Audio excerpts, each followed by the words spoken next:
जादवपुर की घटना के मद्देनजर आज पूरे राज्य में विरोध प्रदर्शन का कार्यक्रम आयोजित किया गया। इस दौरान कॉलेज स्क्वायर मोड़ पर जुलूस निकाला गया और पूरे कॉलेज स्क्वायर इलाके को जाम कर दिया गया। इस दौरान शिक्षा मंत्री ब्रात्य बसु का पुतला जलाया गया। साथ ही मांग की गई कि गिरफ्तारी के तुरंत बाद शिक्षा मंत्री के पद से इस्तीफे दिए जाएं।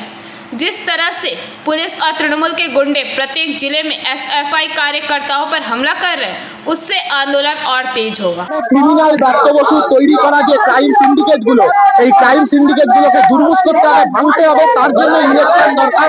ব্রাত্যবসুর মতন একজন ক্রিমিনাল রাস্তাঘাটে ঘুরে বেড়ানোর যোগ্য নন। ওনাকে ইমিডিয়েট জেলের ভেতর পড়ার ব্যবস্থা করা উচিত প্রশাসনের, শিক্ষা মন্ত্রক তার রাজ্যের। যতক্ষণ এই ধরনের একজন ক্রিমিনালের হাতে থাকবে ততক্ষণ পর্যন্ত গোটা রাজ্যের বুকে এসএফআই এই বিক্ষোভ দেখিয়ে যাবে। গত দুদিন আগে যাদবপুর বিশ্ববিদ্যালয়ে যে ঘটনা ঘটলো, সেই ব্রাত্যবসু বিশ্ববিদ্যালয়ের ভেতর ঢুকেছিল বিশ্ববিদ্যালয়কে দখল নেবেন বলে গুন্ডাদেরকে সাথে নিয়ে। কলকাতা বিশ্ববিদ্যালয়ের গুন্ডা ওই দিন যাদবপুর বিশ্ববিদ্যালয়ে ঢুকেছে ব্রাত্যবসুর সাথে। মধ্যমগ্রামের গুন্ডা ভাড়া করে নিয়ে যাওয়া হয়েছিল, ব্রাত্যবসুর সাথে ভেতরে ঢুকেছিল। কি করছে? এতটাই কোল্ড ব্লাডেড ক্রিমিনাল, গাড়ির তলায় পিষে মেরে দেওয়ার চেষ্টা করলো একজন ছাত্র। ভাবা যায় বাংলার মাটিতে? তারপরে দুদিন ধরে আজকে দুপুর পর্যন্ত কল্যাণী বিশ্ববিদ্যালয় থেকে শুরু করে বিদ্যাসাগর বিশ্ববিদ্যালয়, উত্তরবঙ্গ গৌরবঙ্গ বিশ্ববিদ্যালয়, একটার পর একটা বিশ্ববিদ্যালয় কলেজ ক্যাম্পাসে ধর্মঘট ভাঙবার জন্য, ছাত্রছাত্রীদের আন্দোলনকে ভাঙবার জন্য বাইরে থেকে বহিরাগত গুন্ডা, ব্রাত্যবসু মডেলে বাইরে থেকে বহিরাগত গুন্ডা ঢুকিয়ে ক্যাম্পাস দখল নেওয়ার চেষ্টা করছে। আমরা বলছি ওরা 1 ইঞ্চি এগোলে আমরা 10 ইঞ্চি এগোনোর ক্ষমতা রাখি।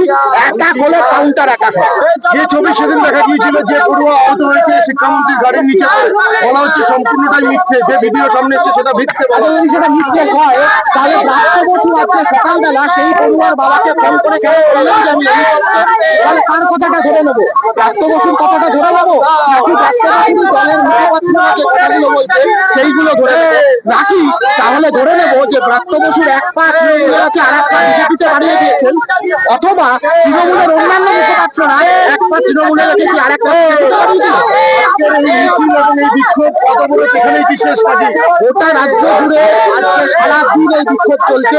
আমি আগেও বলেছি, আবারও বলছি, যতক্ষণ বাংলার শিক্ষার মন্ত্র ব্রাত্যবসুর মতন একজন ক্রিমিনালের হাতে থাকবে ততক্ষণ গোটা রাজ্য জুড়ে এসএফআই এই বিক্ষোভ চলছে।